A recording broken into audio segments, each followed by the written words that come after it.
Mincy, happy Mother's Day. Happy Mother's Day to you too. And being such an accomplished mother, how are you being treated? I see what you've done there, haven't you? You've been a little bit naughty this early, haven't you? Hey, another all-male podcast talking about mothers. Mothers, there we go. Well, we don't need them. The world need. We don't need them. AI is going to solve all that. We're going to have children soon. And in a way, Mincy, you are my mother, aren't we? And I do need to break the umbilical, but I just can't do it. I just can't. I can't stop being attached to you. It's breastfeeding that I draw the line at. Okay. Look, you've ruined our conference stand idea for this year. Whale milk. No, sorry, we're getting really cool. Oh, right. Let's move swiftly on. I'm sorry, can I just say though, well done turning up, because famously, I'm not saying it's anything to do with your culture, but you're not great with timekeeping, are you? So well done because the clocks have gone. What have they done? They've gone forwards, haven't they? So while the country goes back, the clocks go forwards. It is what it is. It's shortly after 9 minutes past 9 Jewish Mean Time. We're here for a very prompt 9 a.m. session. You see, we've already done the women thing. If I was to go straight in and start lambasting that culture without you self-deprecating, I'd get in a lot of trouble, wouldn't I? No, we're not good with timing. I don't know what it is. We're just not good. It's a Middle East thing. So, Mr. Whale, what kind of a week have you had? You know what? Really good, really busy. Obviously, we're had a great time. I can't say I had a great time over in Dubai, because obviously then that means that people will say, oh, working holiday. But genuinely, that place is just batshit mental. I think we've got a story later on, haven't we, about oligarchs and things like that. The place is just full of Russians. It's absolutely insane. I don't know whether they're the good ones or whatever else. But every time I go, you know how they always have that kind of, the Americans always, they used to in the past, it's, they've got that can-do attitude.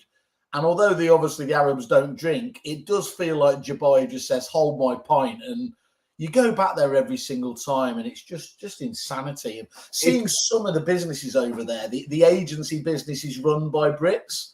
Fabulous. Really, really fabulous. I mean, I am certain the bits that you see are the more sanitized version of life. Yeah. I'm not saying there's not poverty out there. There probably is quite a bit. But what you see out there is just opulence and wealth at another level.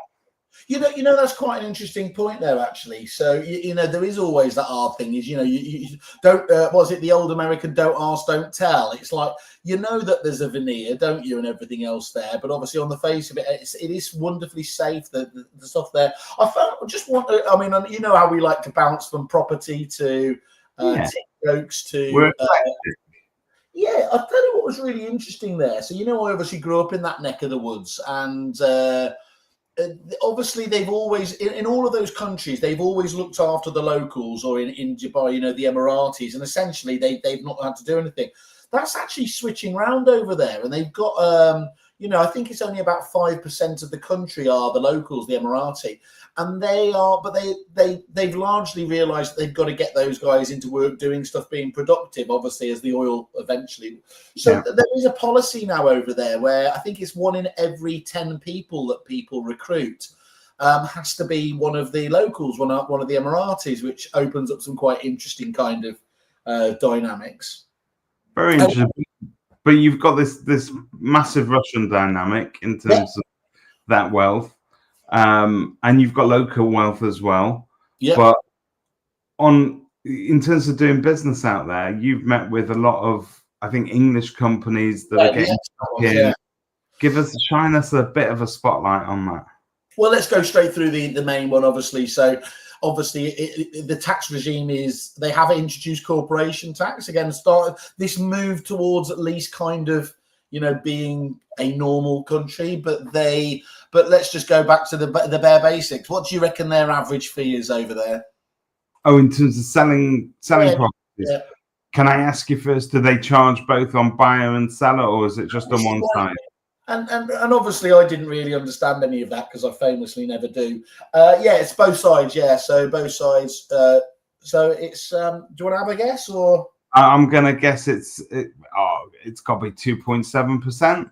Yeah, it's 2% each side, so 4% for the best agents on average there. So and obviously you get to keep the vast majority of that as well, and everything else there. So I found that very, very interesting.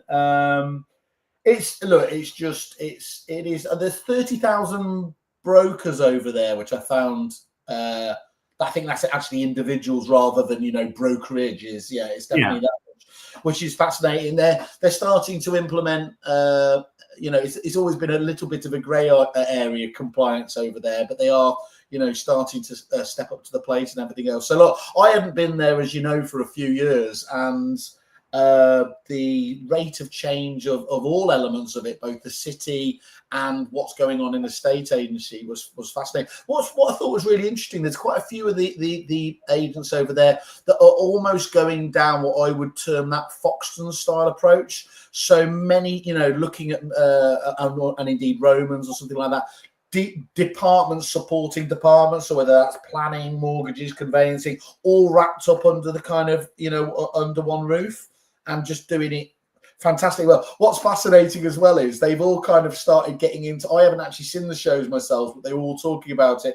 Like the Selling Los Angeles and Selling Tampa shows. They've started to unsurprisingly hit over there. So I don't know. Is Tyrone Ash? Are those guys over there now? I think they are over there. Yeah. I think he is. It very much suits their style of marketing, if you like, because it's flashy out there, isn't it? It is. Well, you kept sending you pictures, which probably I'm going to get arrested for. But the one reason we'll never do business there, of course, is none of them wear socks. None of them. It's just outrageous. It's like Perry Power. Morning, Perry. Morning, Perry. Yeah, exactly right. No, yeah, it was. It was the Aussie that was on stage. Was it Anton? I think it was Anton, wasn't it? Of Rex, and he shamelessly at EA Masters, he didn't have any socks on, and then up stepped the fantastically coiffured and fashion icon Spencer Lawrence with the most English set of socks ever to remind people that there is still a great in Great Britain. You know what? Talking about wearing no socks, I saw a pic on social media this week of Toby Martin, Kirsty Frey, Simon Ledbetter, and one other. Forgive me, I forget his name, but he works with Simon Ledbetter at Unchained, and they were recreating that classic Abbey Road of the Beatles walking across a zebra crossing, and Toby was playing the part of Paul McCartney, so he was wearing no socks. He was just walking across barefoot. I was going to say, who takes the part of Lennon and gets whacked? It's got to be Ledbetter, hasn't it? Got to be Ledbetter.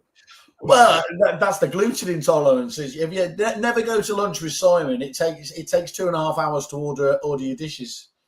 It's good for a glass of water, though. It's good for a glass of water. Also, we need to give a shout out. Let's start.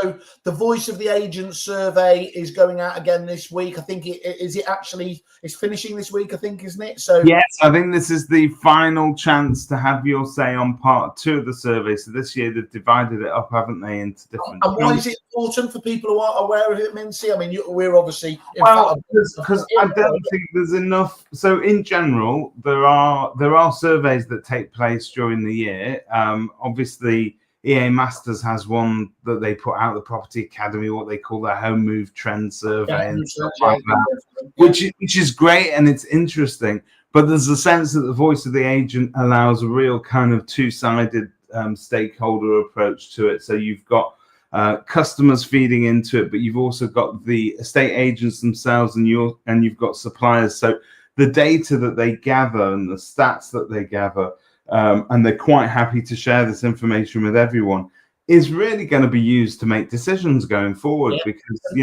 that's what businesses will rely on, and it gives a really interesting insight into some of the challenges, but also the points of view of people. For instance, you could talk to agents, and last year in the Voice of the Agent survey, you'd be surprised how many people you know, when they're calling out an agent to value their house, if you ask an agent on average, how many agents do you think go out to each property valuation? 17. Yeah, a million, seven, at least seven in my. There were queues round the block. It was insane. Yeah. However, it's a lot smaller than you actually think. Yeah. The Voice of the Agent survey sort of got it down to, I think, the top two usually are the ones that are called out. So it refocuses your perception on what you, and it challenges what you think are the unspoken rules in estate agency. And just on that, David, it's not surprising, isn't it? You know, the one thing that we have absolute morning, man. The one thing we just have less time of, everyone, isn't it? It is time, isn't it? So the idea that apart from that special demographic of vendor that does like to just see everybody, that importance to be on that short list is more important than ever. It'd be really interesting. We'll have to go back to Simon on this. I wonder if that percentage of uncontended appraisals has increased over the last few years, because largely people have done their digital due diligence. Yeah. And they're just getting somebody in maybe as a sanity check. I'd be very surprised if that isn't the case. Yeah, and how much good question, how much do all these online platforms, I'm not going to mention any of them by name, that tend to sort of rank estate agents locally, how much does that actually sort of influence people's decisions when they're calling people out? Or simply, do you go with the person that you like? Do you go with the people that you see the most on social media? Do you go with the agent whose boards you see the most in the area? Do you know how I'd go? Let's do it now. Okay, let me see.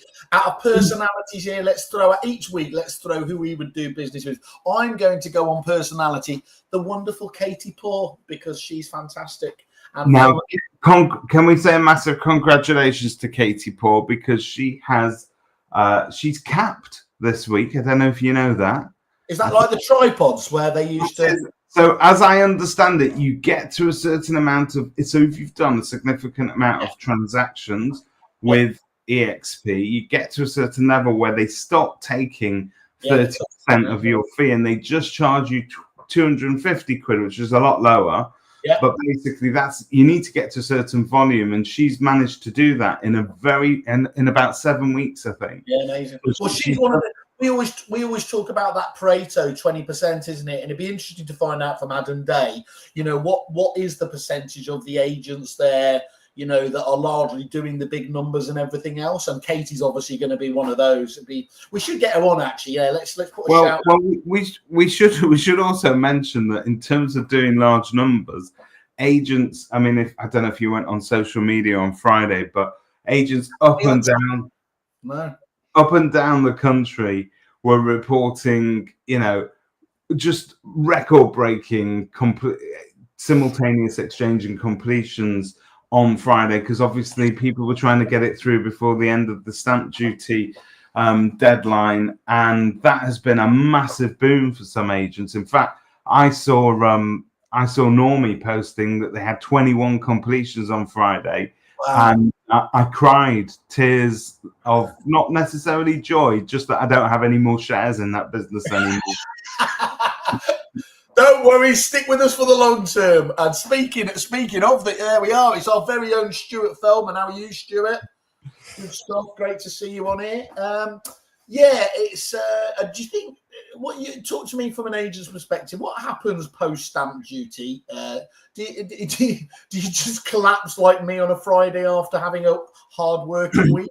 So I get the impression that both the estate agents, but particularly the perhaps unsung heroes, the conveyancers, will be having a quiet lie down in a darkened room, crying. But actually, it's interesting. I spoke to a conveyancer last week who told me that the work doesn't stop once they complete. There are very often requisitions that they need to reply to long after completion. There's lots of sort of other paperwork that they need to clear up. So it doesn't come to a hard stop as soon as the money goes across. It does for the estate agent. We hand over hopefully a nice bottle of something and a bunch of flowers to your buyers. But then after that, some of that work still carries on for those solicitors. But I think it's going to be one of those moments where you catch your breath and then you work out what the market's going to be doing again after that, because you have these unnatural sort of spurts in a state agency, don't you? So after COVID, after COVID, we had it, and stamp duty deadlines will give it you again. And there's a sense that we say we hate them, but actually we like these little peaks because it makes life exciting. I don't know which agent can't tell me that all those sales going through on a knife edge, it gives them a rush. Yeah. It was interesting. Lisa Basil, fantastic from Desres Legal, who just teamed up with us on the RAM side of things as partners. Big shout out to them. And she was at one of the regionals this week. And taking that approach, there's a really interesting roundtable conversation there. Desres Legal really pride themselves. They've been known for CRM, haven't they? But actually, for years and years, they've been delivering a really high level of service on the conveyancing side of things. And they were talking, it opened up the conversation to the rest of the RAM members in the group as to an increasing number are foregoing or certainly aren't as focused on just making revenue from that point of thing, because you're looking at the bigger picture, of course, these days. And especially with things being as stressful as they are at the moment and timescales where they are. From my point of view, sorry, go on. No, it's interesting because I think it sort of feeds into a wider discussion about, are you willing to forego some of that referral revenue if you're working with somebody who gives you a bit of speed? So i.e., do you want your pipeline through quicker, or do you want a bigger payout at the end of it? And if you look at it's really interesting because this is now we're gonna just kick the ball from one side of the pitch all the way to the other, because it feeds into something Sean Adams was saying to me yesterday. Yeah. We were talking about this whole right move thing, and at the end of the conversation, we got to his. He was talking about Ian Preston and about Ian has been doing quite a few talks. It's not Ian Preston. It's this industry's Steve Jobs. There you go. So Ian Preston, who is positioning himself as this industry's Steve Jobs, has been talking a lot of different forums about his sort of blended fee approach, which it is quite interesting. That conversation that agents can have with sellers saying, look, if you are to pay us up front, we will give you a discount. Now, Sean was saying that discount can be as high as 30%. And I said, well, where does your fee end up then? Where does your average fee end up after losing off the 30%? And it will, and in some cases, it'll bring it down below 1%. But significance here, as Chris Watkins will probably, if he's watching, he'll probably give us the exact statistic. But apparently, it's something like 50-something% of all transactions fall through. Fall throughs, cutting the fall throughs. So we're doing 60-ish% of business is funding the other stuff that we're doing that is falling through. And when we sort of make a sacrifice on that commission, getting it up front, we're actually okay, because although it brings the average fee down, it makes our cash flow that much better. So it's sort of that whole working with the right partners on the legal side of things to get transactions through quicker and not necessarily focusing on the revenue that you can generate from them. And once again, talking to your clients and trying to get them to perhaps feed into it earlier and giving up a bit of revenue. I think the key is here, agents are fed up of working totally at risk. And that's led to the agents doing it for themselves like Ian, but also I was having long conversations with Mark Ross of Red Brick, who have gone down a similar kind of route. And that's, dramatically made a big impact there is I think it's so frustrating, isn't it, that obviously that's having to be the case, that government aren't solving this, or there aren't technological solutions for. I mean, there are ones that are helping, but that the agents themselves are having to be innovative. I just love the thing about the blended angle is that actually it's not going to be something that you're going to have to persuade in too long a period the public about, because you can't buy something online, can you, realistically, a service really, without going straight there, buying the you get used to having the slider where you scroll it across. What do you want the discount to be? And what I like is that element of, too many agents, obviously, and indeed too many businesses give away discounts for nothing. And obviously it should be on the basis of you getting something in return. And in software, in supplier world, that would be an increased, length of contract. But for agents, it should be that you get something up front, and taking the best parts of that, now quite muddy picture around the online agents, though, and taking that element there to stop one of the harshest things, which has always been the case, which is a listing is a liability until the point it's sold. It is, yeah. It's important. It's massively. It is, and I think that the something the public don't care about, but we don't think about too much.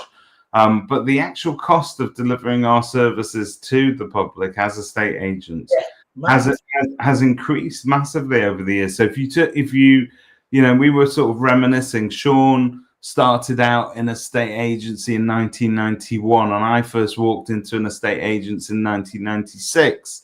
And my first job was to stick photos onto detail sheets, but didn't have too much work to do, because famously they only did a front cover photo. Internal photos weren't something that estate agents did. But you compare that to today, we are now taking photos of every square inch of your property. We're doing professional video tours which need to be edited, and we're editing your photos, and we're giving you blue skies and dusk shots and you name it. But the sort of standard of service that people are getting is a lot higher, and I think the cost of delivering that needs to be factored into the conversation.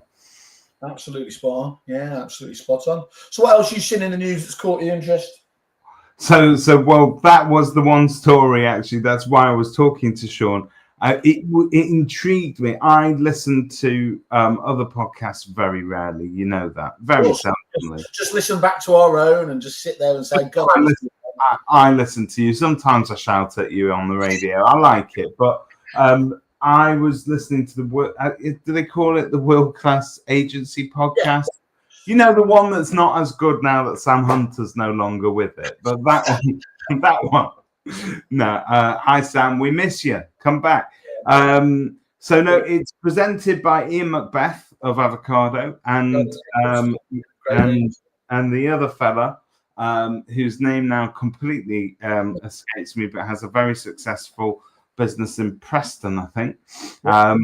And nice chaps.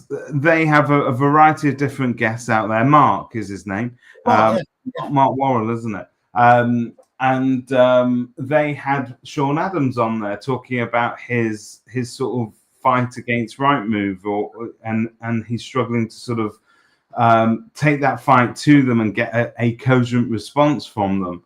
What was super interesting was at the end of that whole episode, and I think it's fair to say that Sean doesn't Rightmove bash for the sake of it. He still thinks it's by far the most effective shop window that you can have, and he wouldn't part ways with it on a whim at all. He's not saying that agents should do that. What he wants is transparency of pricing. And what he wants is fairness. So he's got 3 branches himself, and the increases in fees are different percentages in all branches. So one is like 15%, one's 18%, one's closer to 20%.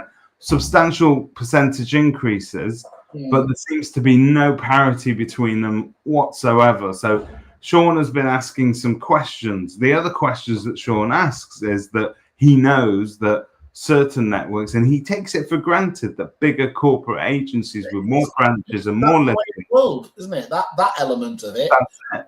Bulk buying power. So they know they're going to be able to get a much better deal, but how much better there are some of these geographic models. It's the scale of it, isn't it? It's the scale. Yeah. Some of those geographic models are offering effectively, I mean, if you're an EXP agent, is it about 150 quid or something?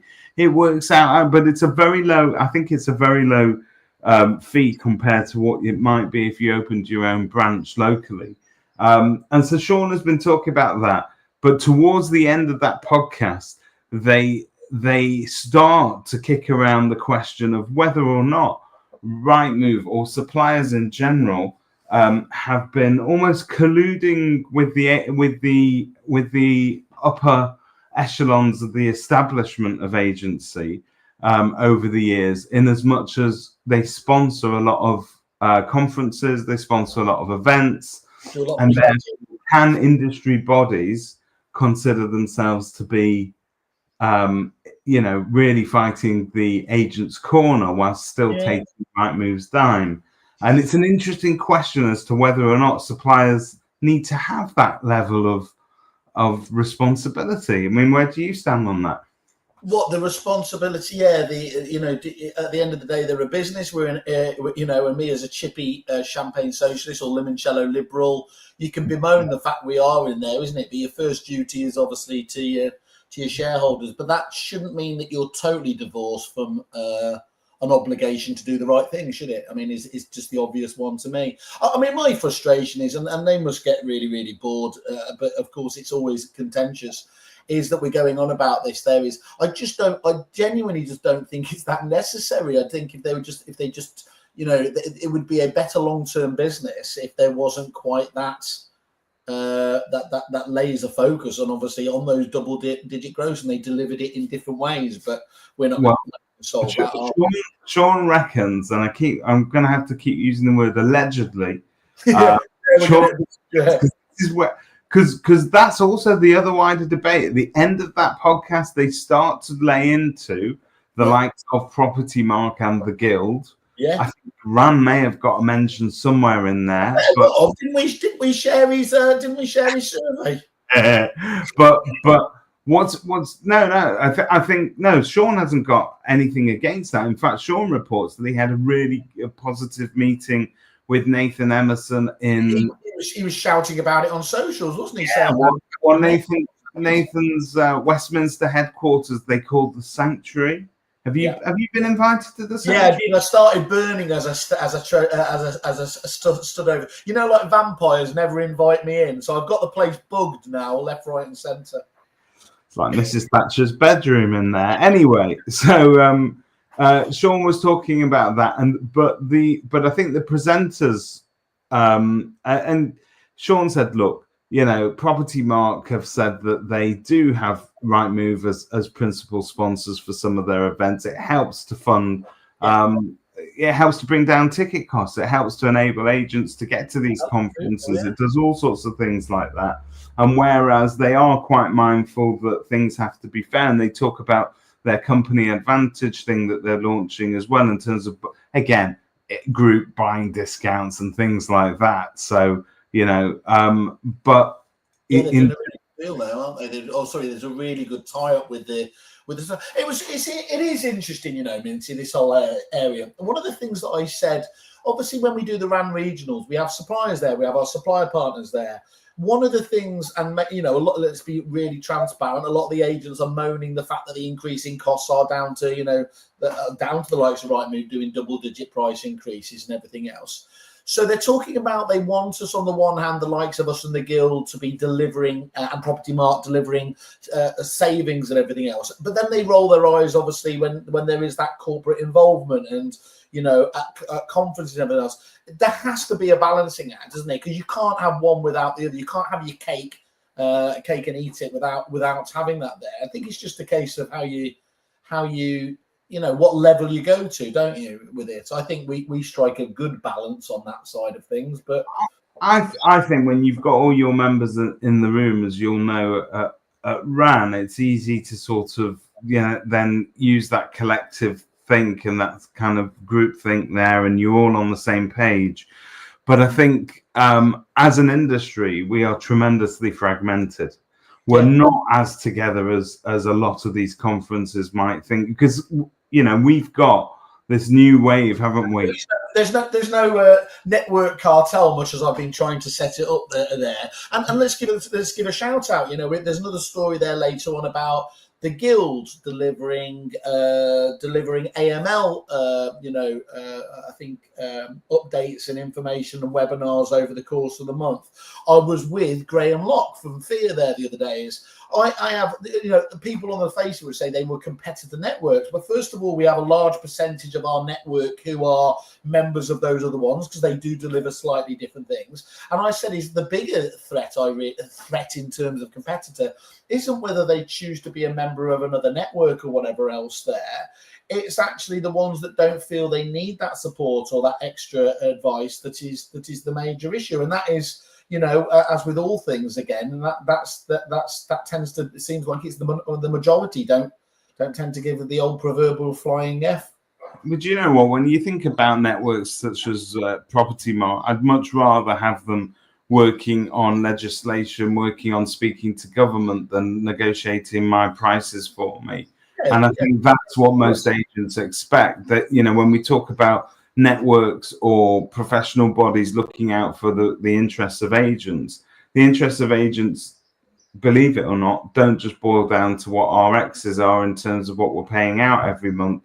We've got more fundamental issues to fix in terms of the way that we work and the way that we're treated by say the likes of government. And I think that's where I would like them to focus out, and I don't expect them to do anything else, to be honest. Well, we were going through that exercise the other day, and we always love to beat ourselves up and everything else. But we were going through just in some of those deals that we've got with them, and actually figuring out what the monthly savings were. And what was it? I think with just over 20 of the supplier deals we've got, that the agents would be saving £1,700 a month. Now, I'm not being funny. They're not all going to take all of those on board and everything else there. But how could you, for a fraction of that to get on board, why would you possibly not take advantage of that? And then hopefully what Sean's point there is, you have time and energy to talk to everyone else. And this is where I do get frustrated a little bit because, making that point,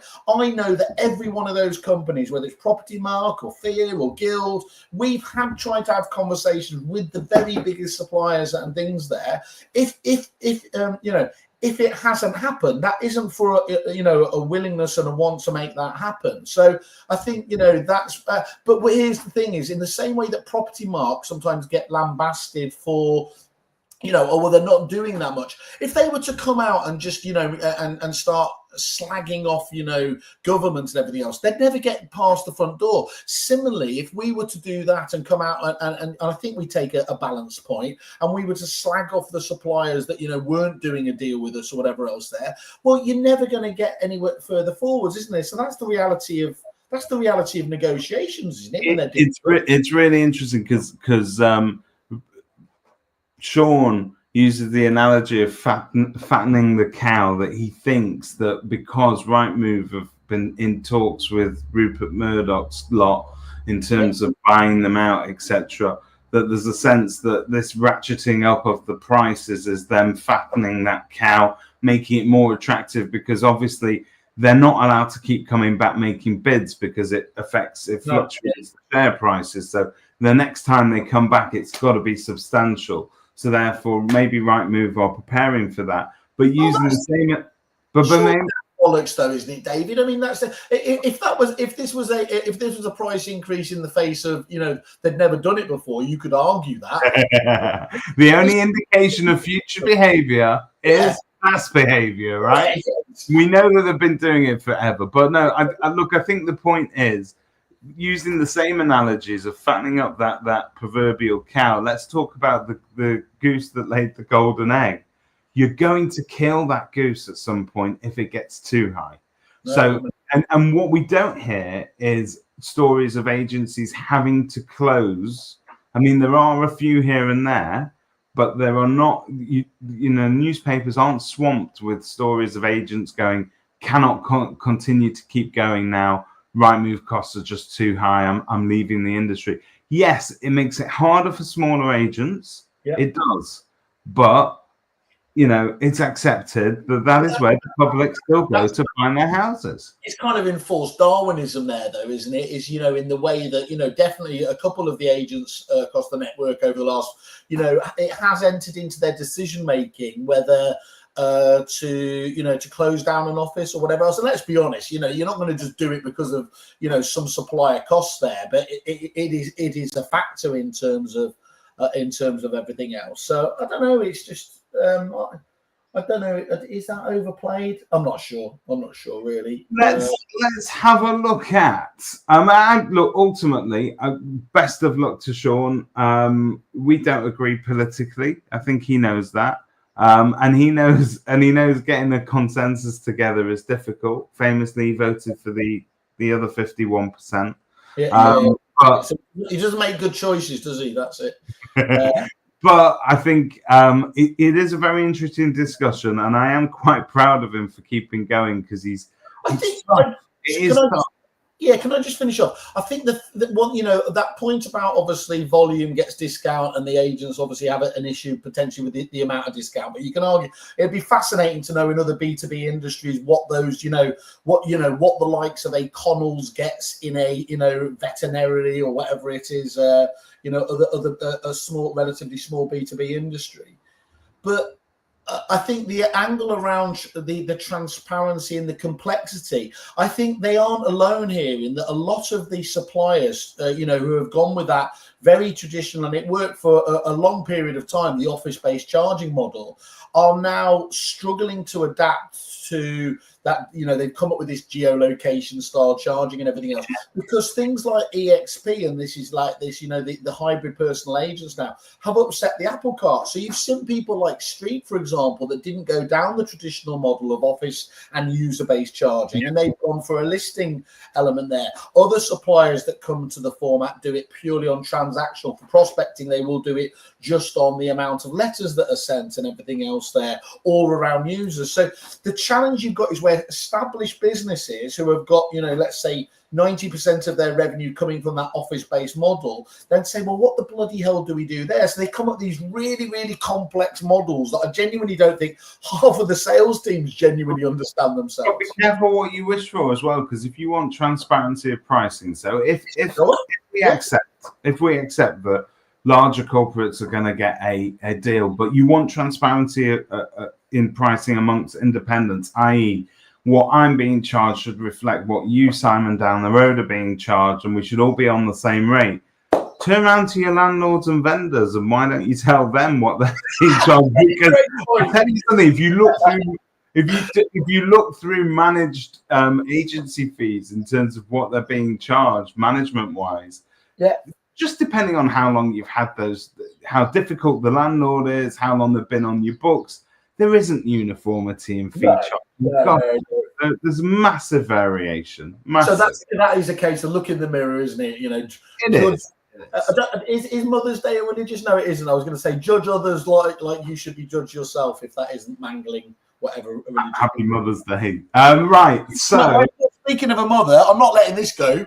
Carly Martin watching with Georgie. She just waved at you both and then pointed and said, "Granddad, we need further context on that." Bless. Yeah, which one? Here we go. But are our clients on the same rates? No, they're not, are they, Soph? Massive shout out to Sophie Lang, who continues to impress me. I was always a massive Lang fan. But obviously... Sorry, David. I'm a Langer-on. You are a Langer-on. You're a Langerer. You're a lingering Langerer. A massive shout out to her, because it by nature of what she's done is so far out of her comfort zone. But not only are her and Rhiannon building a super agency, which RAM members. If you read their View Agent reviews, you'll see they're getting fantastic reviews as well. But generally speaking, moving and shaking. And two women that are running a fantastic business with fantastic people and ethos. But aside from that, I'm very proud of Sophie, because she did that TED talk where she talks about her battles against anxiety. which would have prevented her from ever doing a TED talk. It would have been unthinkable. I think she's shown tremendous courage in doing that. So it's out there online. You should what's so brilliant about it, though, David, is that until I saw that, and I think I was aware of it before, but the fact that I would never have known that when you talk to Sophie as well, that she does have that struggle. So to be able to have come up with those coping mechanisms and everything else around it is, and again, I know it always sounds, but it is tremendously brave to be able to do that because, I have to go on stage half cut to make to make it work for me, which is probably why I ended up in hospital. Well, there you go. Confessions of a Proctor. Get me on that stage at Women in Agency, matey. That's the one. That's the future. Right. Okay. I'm going to share a little bit of news that Wade has teed up for us today. In no particular order, we're going to go from one really good agent to some rogue agents. So let's. I love the idea of us naming rogue agents on a weekly basis to get us our seats. Well, we don't need to because occasionally, property industry, I stop reporting on agents opening an additional branch down the road and start delivering some real news. So here we go. What struck you about this, Simon? So I think it sounds really, really counterlogical, if that is even a thing. I think we need far more of these stories, and that might sound a bit daft because, of course, then you're going to say, "Oh, well, here we are again. It's damaging the reputation of estate agents." But again, one of the roundtable discussions that ran this week was that one of the agents was saying that he knew for a fact that there were agents in town that weren't doing proper AML checks and things like this. And whether it's around AML or everything, you'll know it yourself when we talk to people that there's a real problem with agents. And I have heard it with our corporate clients. They know that they're going to get targeted by trading standards, to make an example. But the flip side of that is that the agents that are doing the right thing have a higher level of cost and, responsibility than those that don't do it. And the thing that comes back is it's like the public aren't aware of, when the agents are out there ticking the boxes saying they do everything right, what the bad ones, are out there and how bad that can impact on them as well. And it made me think about that conversation we had with Glyn from Carmanley on Friday. God, that was scary. That's kept me awake at night, to be honest.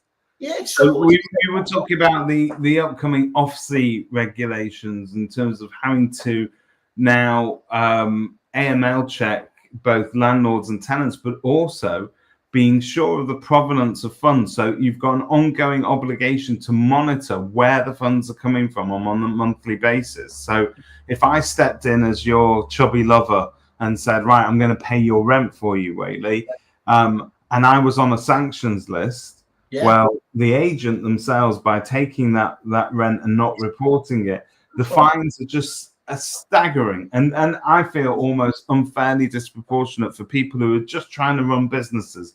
We are not here out there trying to act as border control or working for the HMRC, but we found ourselves in that. Sophie said here, 100% we can all name an agent in our patch that isn't following the rules, which is frustrating. Trading standards aren't doing enough to enforce. Can I just say that I went out years ago very publicly and led a campaign against one of my local competitors. Oh, you snitches end in ditches, David. I'm going to tell you something now. I regret doing it and I wouldn't do it again. And I'm going to tell you why. Not because they weren't absolute so-and-sos. Yeah. Yes, I helped to bring an end to portal juggling in general because Rightmove changed their rules as a result. And you're using Robert May. Robert May needs Robert May. But so warriors like Robert May and other people like that and myself, we brought about this change slowly but surely. However, it always does. I'm not saying we should sweep all our dirty secrets under the carpet, but I'm mindful in bringing it to the attention of the public that certain agents are behaving like rogues. Yeah. Am I just reinforcing that notion that actually in our industry we've got a problem reputationally, and I think it reinforces that. So it's hard. So just all my only message is, look, to all those agents thinking that they want to sort of publicly out some competition that is acting wrongly, take it through the right channels. But if you think, first of all, that your local public are interested, they're usually not, unless it's really salacious gossip. And then think about the ramifications in terms of how that reflects on an industry. I think that's also. Can I ask just your opinion on this, as one of the only people that I actually respect their opinion on? Isn't that symptomatic, though, of where we are as a country at the moment? That whether it's Ofwat and Water, Ofgem, all of these official bodies, if they were properly backed and doing their job, we wouldn't even have to be having these conversations. But it's because they are paper tigers that there's this real issue out there, and it's almost like if you fix that part of it, like if we go back to the wider, not to have a pop at Labour and everything else this week, though, if just the tax HMRC were doing their job properly, we wouldn't have to be bloody talking about taking it off pensioners and everything else, would we? There's a real problem with these public bodies. I think there is. They're massively underfunded. They don't have the teeth, and they don't have the time, and they don't have the personnel to police it. And whereas, we should put a shout out to. Is it James Monroe that? I think he was. Yes, James Monroe has been there, but poor James. He talks a good talk, and they want to do some good things, but I don't think they have the resources to do it. Yeah. Let's just read some comments here. So we've got Sophie saying, keep doing what you do. Keep being a great agent. Keep doing the right thing. Let your fees reflect your worth, and the rogue agents will destroy themselves eventually. And just frustrating how long it takes, though, isn't it? Do you remember, when famously certain online agents, agents seem to know that that there was a bit of a Emperor's New Clothes going on there, and it did genuinely take 3 to 5 years for the bad elements of it to filter through to obviously the public themselves, and all that time you are shouting at the clouds, aren't you? Because you're having to do the right stuff. And then there's always something else that comes along just when you think, okay, well that problem's gone out of there. It's like it's just whack-a-mole, isn't it? It's really hard. It's really hard, and I think sometimes the advice of just stay in your lane and get your own compliance sorted. Worry about the rest later on. I think is inevitably the good agents are going to they're going to work harder. They're going to up their standards, and I think also the public need to understand that actually there's now a cost involved with delivering these sort of services. So the AML checks, the constant monitoring, it inevitably is going to have to increase fees one way or the other. Sean has chimed in. You can read Sean's comment online. It's more of the same. We've covered that this morning because. Sean, if you can't be asked tuning into the start of it, No, but you can read that there and join Sean's fight, and indeed use that template letter that he's got, because Sean makes a great point. Complaining to Rightmove is just shouting into the ether there. It's not going to make any difference. But if you actually get involved, speak to the authorities, he's got an interesting template there that you can use as well. It is frustrating, but if you focus on others, it only negatively impacts on you. You become bitter. Yeah, and that's what happened to me with talking about. Is she talking about kerfuffle in general there and what we do on a weekly basis? I'm going to share some of your other top stories. So we've done your rogue agent. What else was there? I can't remember. Well, this one you quite like. Hollywood star once again lends his voice to a state agency advertising campaign. So this is newsworthy, apparently, but Fine and Country are using Rupert Everett, the acclaimed actor. You know how I always think that David Lindley looks. Happy birthday, David, by the way, yesterday. Minnie Whaley, obviously, obviously famously, Susanna burst out laughing when she showed me a photo of him, and I said, well, was that me? Because I didn't know. But look at, he's smouldering, isn't he? There, Rupert. You can only dream of that. Rupee is smouldering, but it begs the question: Who would you have voice your brand?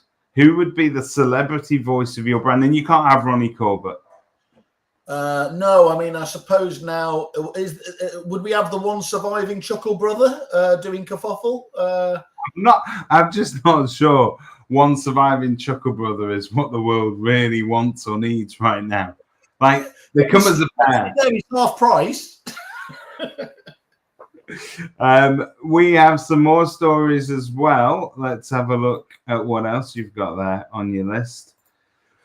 I think property search data. This was quite interesting, wasn't it? Sorry, Dave, just on that last one, and I know we shouldn't take a pot, but if we were asked the people out there in agency world, what would the right move? Would it be Buffalo Bill? Sort of it rubs the lotion on its skin, or else it gets the 20% price increase again. They could have someone like Ray Winston.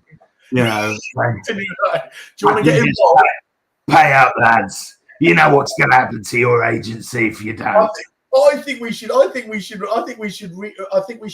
meet back up again next week with a few ideas on this front. So people, do send in to me and Mincy separately any ideas for brands out there. And once we've consulted our lawyers, because of course now that and then Whaley can do his speciality, which are indeed accents and impressions, aren't they? Well, you'll never let that go, will you, Mr. Yakamoto? No, don't do Yakamoto on the show. You cannot do that. That's not going to be good. Let's have a look at the next story. Moving swiftly on. Yeah. Okay, so this was interesting.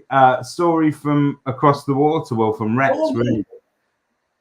Yeah, this is Rex, isn't it? So they obviously have that social media kind of tool and everything else. And I think, what's the figure in there? Does it say? The figure? So this is the standout figure. According to Rex Software's findings, more than half of buyers who respond to property ads on social media platforms, some 53% of them do not already have their own property listed on the market. So this feeds into that whole conversation that we constantly have of, are people doing their research ahead of putting a property on the market? Are they interested? Are we as obsessed with properties and estate agents? You look at, my feed is social media feeds are full of estate agents, the best and the worst of them from up and down the country on TikTok, Instagram, Facebook, you name it, LinkedIn, it's full of it. But obviously, yeah. I love talking about estate agency. And I always assume, though, that actually the outside world, the average homeowner across the UK, doesn't obsess about the price of the house, doesn't think about moving as often as we think that they might do. That to me, this statistic shows you that perhaps they are thinking about it. I'm really fascinated by it. So obviously our friends here at Rex do it. There's also, who are the big three really? There's CCT, isn't there? Real Force, who used to be known as Ad Phoenix. Yeah. And I've heard this before, that they are hitting that very different audience, but you never really know, do you, whether people are just saying that to obviously do it. My gut feel from what I've been able to look at in terms of, we've got that tool in RAN, which we give free of charge, don't we? The Listing Logic one. Yeah. And the stats on the back of that are absolutely insane. It really is. I mean, I don't know whether this is one for Ledbetter, but I think this is that challenge. Well, look, we're not going to do it. We're not going to talk about the conference here today, are we? But that one's coming up. And this point about the need for suppliers to get away from just the fact that just because they've said for years you just need one more listing to pay for that. There is really reviews are great. We're huge fans of that, video testimonials. But what we are absolutely looking for, and what our clients, especially the largest ones, they're looking for case studies that can actually give them nuts and bolt what others are achieving. And I think that's the big hole I see, don't you think, in terms of estate agency and the job that suppliers are doing for them? What did I do? I did a couple of MOTs this week, and I think the message that I walk away with is that these suppliers who are delivering some fantastic results for agents, they know what works. So do you know what I mean? The prospecting suppliers, for instance, know which letters really zing. The guys that are doing targeted social media ads, they know what will bring in the instructions, and it's about leveraging that. It's about lifting the lid on that and perhaps getting those insights. So you can talk to suppliers, as we do all the time. You don't actually need to buy anything from them in order to extract value, but more on that later. We can't reveal what's coming next, can we, Whaley? No, because technically we need to get the venue. We need to work out what is actually happening. But it is dead exciting. Anyway, yeah. But get Thursday the 10th of July in your diary. That's all we are saying, isn't it? That's what he's saying. That's what he's saying. Oh, I love that. I love the way you. So as you said, I'm taking no response until it's a resounding success. I'm not having. And then you're all over that. I'm going to dive straight back in with wealthy Russian property buyers. Oh, this is brilliant. I love this. It's like, oh, great, the Russians are back. The Russians. Oh well, let's ignore that kind of that.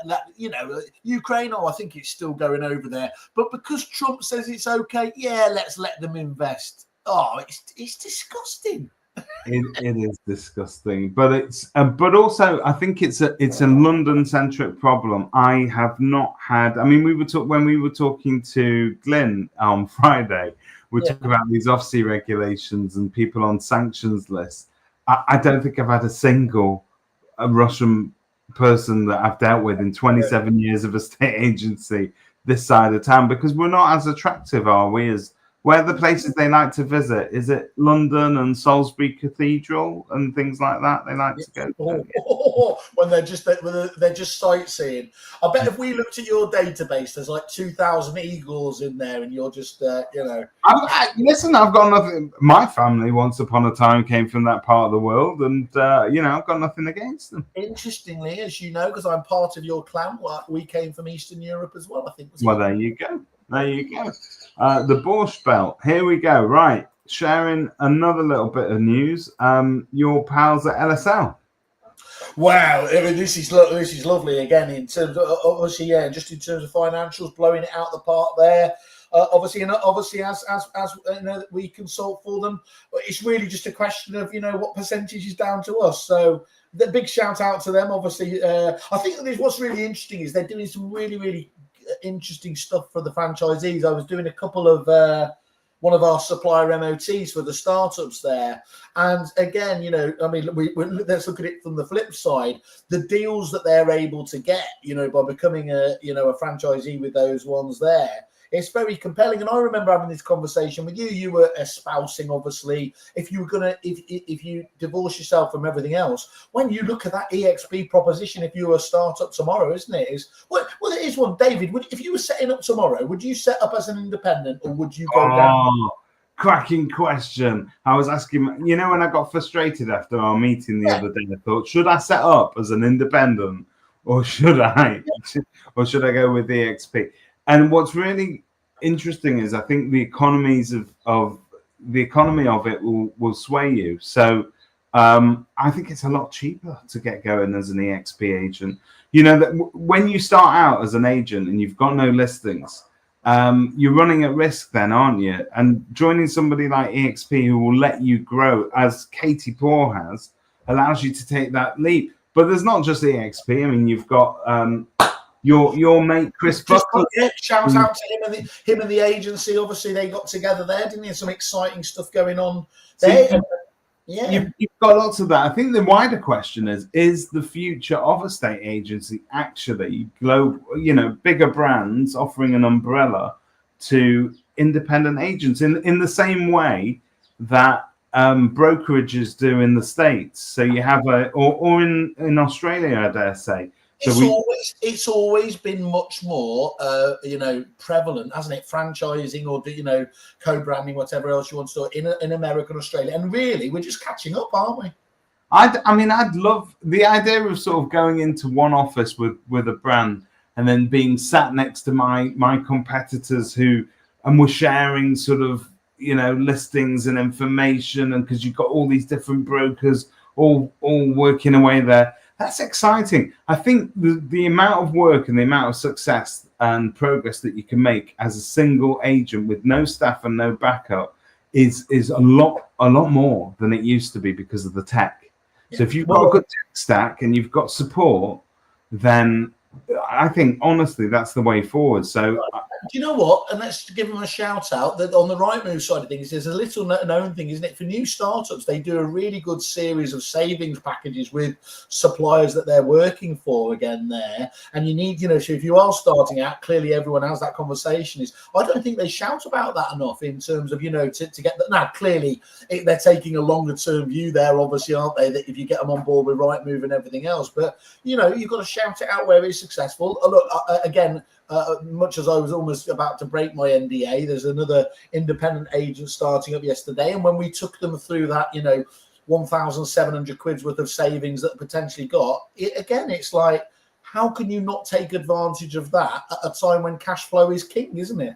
Yeah, but if if as an agent, you do worry about that, you don't want to employ multiple members of staff, you don't want to take premises, you don't want to have to compete toe-to-toe with the rest of the high street boys and girls out there, then I think the network model really works. And I'm quite impressed. They are good agents. The only comment that I've ever made is that they tend to spend a lot of time talking about being that agent and selling it on to other agents, because part of that onward recruitment model, that structure, like this and built by Egyptians, but no, but that kind of very active marketing model, they always speak about that. And I think I would love to see them speak a bit more about their successes as agents rather than as, the inherent flexibility of the model, allowing you to go and pick up your kids from school, allowing you to be at your kids' bedside if they're ill. All of those sorts of things are quite important and quite attractive. Sean, good morning, Mr. Byfield. First of all, hello. Nice of you to join us. We threw him by doing the 9 o'clock start there, didn't we, David? Here we go. Morning, gentlemen. A story that has been covered widely in this morning's Sunday News Roundup is the MP's claim for her dog in her second rented home. Isn't it a bit rough? I love that. That concludes the podcast. The taxpayers. This is our and a cat got stuck up a tree sort of section. But isn't it a bit rough that taxpayers covered £900 in pet rent for her dog to be in the property, especially when landlords soon won't be able to charge anything extra under the Renters' Right Bill? I wonder how the MP will manage then. So my question to you both is, how are landlords meant to manage pet-related risks and damage fairly? Whoa! What a brilliant way to weave that back into the one there. Look, this one's going to be for you, David, given that I clearly... Well, I'm a pet owner, and previously, before I became a dog owner, I would have said, well, a pet's a pet. It's your choice if you want one, and if you want one in a flat where you can't have it because it's just not suitable. But in actual fact, a lot of people then would sort of turn back and say, well, they're a member of the family, and it's true. Our dog is like a member of the family. Yeah. I would love to see. I think there are differences between pets and pets, because the Bully XL, for instance, and my little poodle here, who is, you can see him sleeping there in the corner there. All right, Remy. Not interested. Okay. But I think there's a massive difference in terms of the type of damage and the type of strain that's going to take on a property. But I'm not sure that this is ever going to be looked at in that way. And I think the barriers to people owning pets in properties are coming right down. And that's it. And I think we're just going to have to... But how do they manage that damage fairly? I'm going to play straight into Sean's hands. I think the key to managing any property well, right? The number one tip that I could give anyone: give us it. Regular inspections. Yeah. Regular inspections, because that will mean that you keep your tenant on their toes. Yeah. But more importantly, if you use somebody like Sean to capture your inventory at the same time and you're taking snapshots of the condition of the property, you've got a much better chance of keeping a handle on damage that is being done by pets and how it's going. But a lot of pet owners are very responsible, and not every house that you walk into has massive chunks taken out of the wall and the furniture and stuff by a very nasty looking dog. But some of these dogs, the big American fighting dogs, God, I mean, I'm not convinced I could cope with one of them. Well, there's another challenge for a future episode as well. And just so that Christian, 9 a.m. lunacy, Christian, I can't watch Laura Konsberg anymore, so that's why we decided to go head to head. Prevention is definitely better than the cure. And Sophie's saying governments shot themselves in the foot in 2019 with capping deposits. We need to see what providers are going to do about pet insurance products when the new legislation comes in. I think insurance is going to be such an important area, but are we going to become like the legal profession where there's indemnity insurance for this, that, and the other, but so much of it that it virtually becomes worthless at some point? So we need to just really sort of.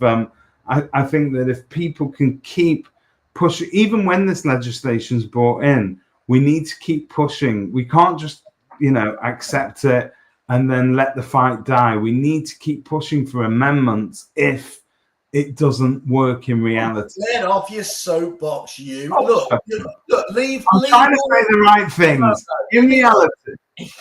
You leave that to Property Mart. Let them leave, obviously, suppliers to us. And all right.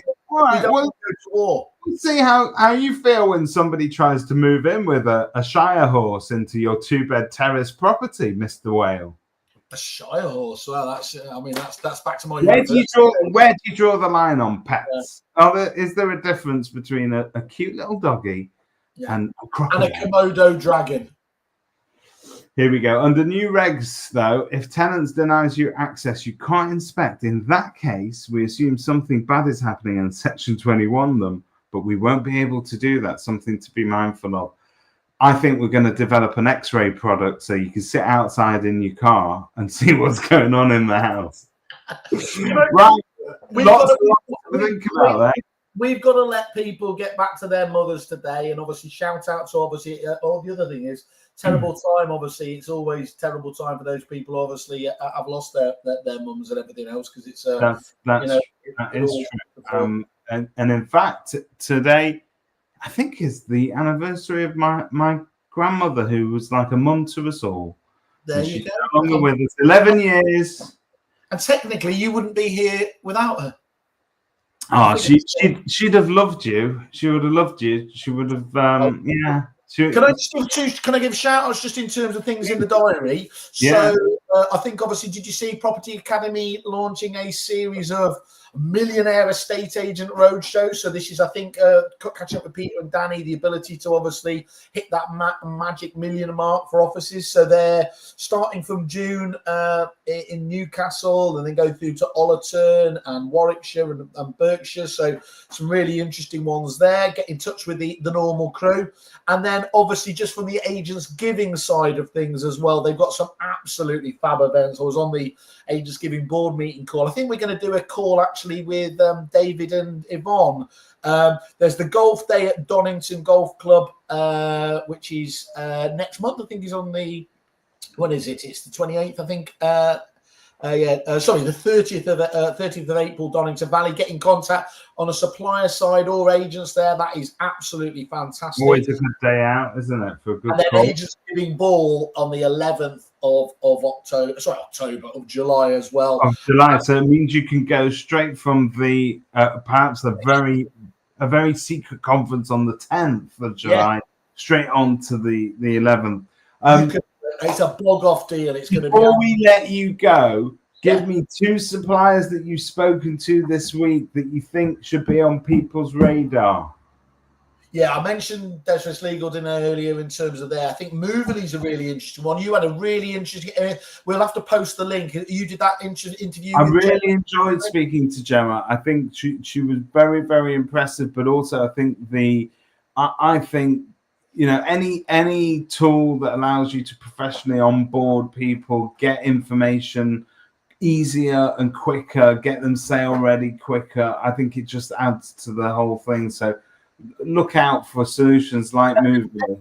Basically, it's just plugging together all the different elements, isn't it? Searches, conveyancing, all to just drive down, obviously, transaction time. Yeah, it starts, doesn't it, with material information as well. That's really the trigger to it, because we need to start doing that homework up front. Well, we needed to start doing it many months ago. A lot of agents are still playing catch up. But are you just getting people to fill in a questionnaire form? Or are you properly onboarding them? Is there an app? Is there a platform? Does it make you look more professional to be using services like this? My answer is yes. I think I think that every service that you sign up for online these days has a very slick entrance, if you like, in terms of how you are onboarded, how we take your details on board. Estate agents don't need to fumble about with multiple bits of paper anymore. Who's this? Who's this? Oh my God! Look at this! Tuggy Forelock. Thank you, Mr. Brown. Obviously honouring us at the 11th hour. That's lovely. And actually, Stephen's got a great one, isn't he? People have a chat with him about his online training platform. That's looking really, really good. I think the last one that I want to just give a shout out to is our mate Ben from GeoCal. I mean, he gave it one of the best sort of. I heard his presentation at RAN was probably one of the standout moments. Yeah. But you know what this is? This is all about. When you go on Google and you search estate agents in Didsbury, whatever else there. Yeah. You've got the 3 agents that appear in the map box there. It's something like, and I'm going to murder his figures. Over 50% of searches obviously go to those ones there. Honestly, first of all, come via us because we've got a fantastic deal with him. But reach out to Ben from there because it is absolutely staggering. You know how we have we're specialists in generalism, aren't we, David? I think we do a really good job, better than anyone, in terms of understanding the size and structure. But what I love talking to the likes of him, and in fact our friend there, Mr. Byfield, in terms of around that whole end of tenancy stage. But with Ben, to have that domain knowledge is worth its weight in gold. It's brilliant. It is, and that's what I'm saying. I think if you can speak, and some suppliers are more approachable and personable than others, and I think that's growing. So the amount of suppliers that you can actually have a proper conversation with them, where they will give you and share with you their tips, can make your business fly after that. But Ben was excellent. And I'm going to give ourselves a shout out. I tell you one thing I'm really, really enjoying at the moment, isn't it? Is the quality of the kind of those supplier MOT audits and everything else. There's a real interesting excitement, isn't there? In the way, obviously everyone's asking the AI questions, where should we start and everything else. But I don't know about you. I look forward to those kind of those MOTs more than I think at any time. You know what? I think it's also being able to measure, measuring our ROI was really difficult in the past. You couldn't do it. But now the suppliers are turning up with, look, this is what you put in and this is what you can realistically expect to get out of it. And I think it's a very interesting discussion for another time. I'm going to leave you. Have a wonderful week, everybody. Mr. Whale, what are you up to today for the rest of the day? I'm going to go and be the perfect son. Say hello to Elaine for me. She does like me, doesn't she? Yeah, she's got your bacon sandwich, but I've told her about that. That doesn't work. And the behaviour. Right. She'll be reading that copy of the Daily Mail. You can pick up on that rough. Don't let it in the house. Like shy horses, I don't let it in the house. And on that wonderful bombshell, have a fantastic week, everyone. Thank you all.